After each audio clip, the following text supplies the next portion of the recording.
Now, US President Donald Trump has signed a new batch of executive orders.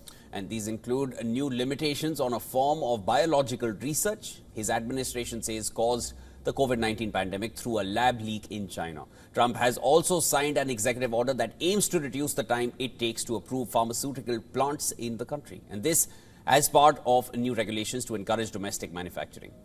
Now, these orders were signed by Trump during an event in the Oval Office. As the US president signed the orders, he said he would be making some important announcements in the coming weeks on the cost of drugs as well as pharmaceutical tariffs. We're going to have a big announcement next week on some of this kind of thing, but more related to costs, the costs of medicines and drugs, because we're being ripped off, as you know, very badly, being ripped off compared to the rest of the world.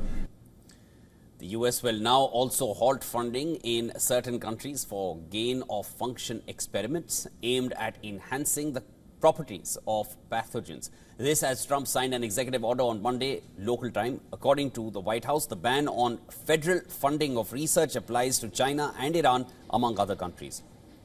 Gain-of-function research is defined as scientific research on an infectious agent or toxin by enhancing its ability to cause disease or making it more transmissible. It is used to study enhancements of pathogens such as avian influenza, SARS, and the Middle East Respiratory Syndrome or MERS viruses.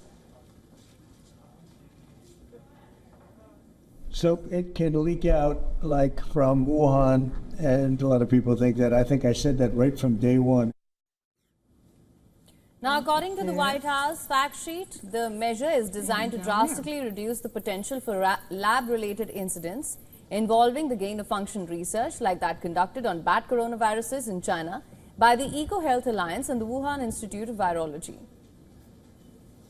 In other developments, the Trump administration has pushed forward in defending U.S. rules easing access to the abortion drug mifepristone from a legal challenge that began during former President Joe Biden's administration. The U.S. Department of Justice, in a brief filed in Texas federal court, urged a judge to dismiss the lawsuit by 3 Republican-led states on procedural grounds.